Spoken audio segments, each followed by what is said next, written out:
2021. Dan sebagai perwujudannya, Kejaksaan Negeri Cilegon telah membangun 6 area perubahan sebagai berikut. Yang pertama adalah area manajemen kinerja. Yang pertama adalah pembentukan tim kerja. Tim kerja itu ada tim kerja pembangunan CIWBK BPM, ada juga tim kerja untuk PTSP, ada juga tim kerja IT, kami pilah-pilah, yang mana penyusunan tim kerja itu dengan mekanisme yang jelas. Kemudian yang kedua adalah kita membentuk dokumen rencana pembangunan zona integritas. Dokumen rencana pembangunan zona integritas itu kita sesuaikan dengan perjanjian kinerja. Dari perjanjian kinerja kita sudah membunyikan apa yang menjadi rencana pembangunan yang kita laksanakan. Perjanjian kinerjanya itu pada saat kegiatan pencanangan pembangunan CIWBK BPM. Rencana aksi program kerja ini kita sesuaikan dengan buku pedoman pembangunan CIWBK BPM. Kemudian ketiga, setiap 2 minggu sekali kita melakukan pemantauan dan evaluasi pembangunan WBK dan WBPM. Rapat tiap 2 minggu sekali kita adakan rapat seluruh staf untuk mengevaluasi jalannya pembangunan WBK BPM di lingkungan Satker Kejaksaan Negeri Cilegon. Kemudian yang diharapkan dari area perubahan yang pertama adalah perubahan pola pikir dan budaya kerja.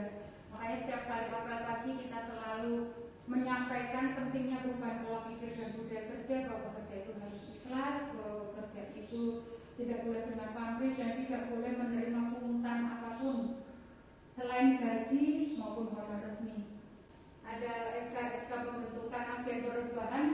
Kita ada menentukan agen perubahan ini ditunjuk berdasarkan sikap, perilaku, dan kinerja. Kemudian pelayanan tilang juga kita berusaha melayani. Mengambil tilangnya juga sudah kita atur supaya tidak menunggu terlalu lama. Yang kedua adalah area penataan tata laksana. Kemudian kegiatan yang kami lakukan adalah yang pertama adalah menyusun SOP untuk setiap kegiatan utama. Ini adalah salah satu contoh SOP atau mekanisme penanganan perkara tindak pidana korupsi, SOP tindak pidana umum. Jadi pelaksanaannya menurut SOP itu akan efektif, efisien, dan transparan, akutabelnya jelas. Kemudian kita juga untuk tata laksananya kita juga buat dalam bentuk e-office, ada SIPD, ada aplikasi e-kinerja di sini. E-kinerja adalah setiap pegawai harus mengisi jurnal, jam berapa dia datang, jam berapa dia pulang, serta apa yang sudah dia lakukan, dan dimonitor, diawasi oleh atasannya langsung sebagai bentuk pertanggungjawaban atau akuntabilitas. Kemudian di sini ada kita memberikan sosialisasi, kemarin sosialisasi untuk beberapa aplikasi yang baru. Kemudian yang ketiga, kegiatan ketiga adalah keterbukaan dalam pemberian informasi publik.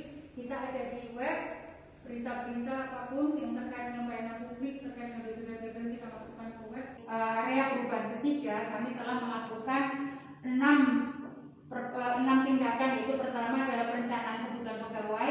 Perencanaan kebutuhan pegawai sesuai kebutuhan organisasi, yaitu kita men-tracer apa saja kebutuhan pegawai yang masih kosong, kemudian kita isi dengan orang-orang yang punya kompetensi yang sesuai.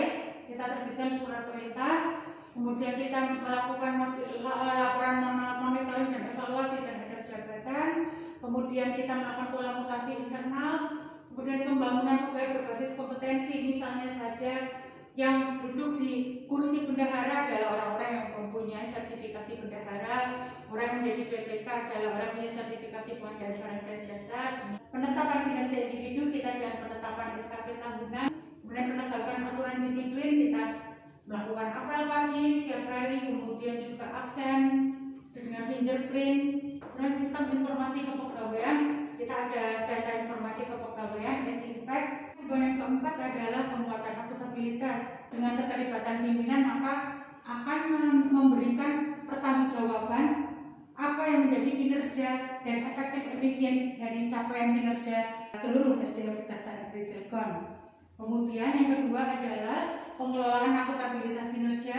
Di sini kita sudah menyusun renstra, kemudian kita mengecek dari capaian kinerja, kita memonitoring dan mengevaluasi, serta kita membandingkan dengan indikator kinerja utama atau IKU dari Kejaksaan Negeri Cilegon. Area perubahan yang kedua adalah penguatan pengawasan. Atas dasar hal tersebut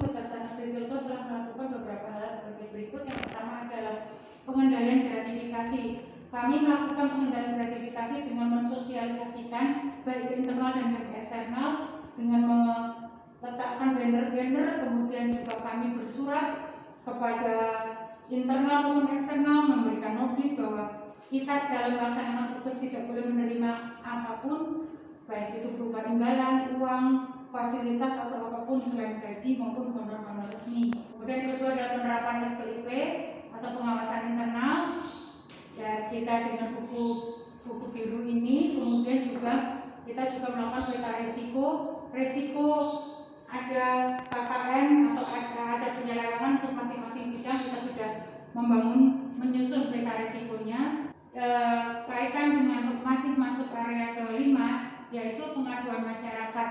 Kita ada Eladu untuk pengaduan masyarakat, jadi masyarakat yang tidak puas dengan pelayanan dari staf Kejaksaan Negeri Cilegon bisa mengisi di Eladu, dan kami akan memonitor dan mengevaluasi setiap 1 minggu sekali untuk menjadi bahan perbaikan, bahan evaluasi untuk peningkatan kualitas pelayanan publik serta kualitas dari SDM kami dalam memberikan pelayanan serta melayani dengan tanpa pamrih dan ikhlas.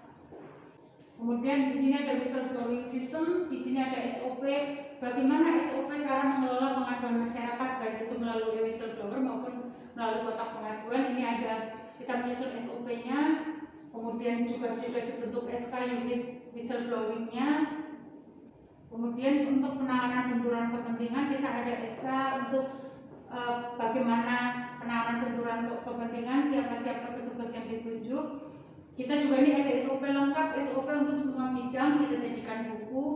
Nah, ini penanganan benturan kepentingan karena biasanya Intel dengan Datun juga ada benturan kepentingannya. Yang keenam adalah peningkatan kualitas pelayanan publik. Yang sudah kita lakukan di sini adalah kita menyusun standar pelayanan. Kemudian kami juga sudah di web juga kita sudah mensosialisasikan bagaimana pelayanan-pelayanan apa saja yang ada di kami, ada layanan angkat tilang, kemudian layanan-layanan Datun dan sebagainya. Kemudian budaya pelayanan prima kita di semua bidang sudah berusaha memberikan budaya pelayanan prima. Kemudian untuk Datun di kita ada service management system, di mana service management system itu yang membutuhkan tidak harus datang ke sini, cukup masuk ke web, cukup menulis, mengisi informasi yang dibutuhkan, kita akan berikan pelayanan secara online. E-survey, dengan e-survey ini diharapkan kita tahu apakah masyarakat sudah puas atau masih di antara kita masih harus meningkatkan lagi pelayanannya. Kami memperdomani akan kunci keberhasilan dari pembangunan zona integritas wilayah bebas korupsi. Terdiri dari 5 hal, yaitu yang pertama, sudah ada perubahan mindset dan budaya kerja pada staf Kejaksaan Negeri Cilegon. Hal ini bisa kami buktikan dari tidak ada staf kami yang menerima uang atau imbalan atau sumbangan apapun, fasilitas apapun dalam melaksanakan pekerjaan.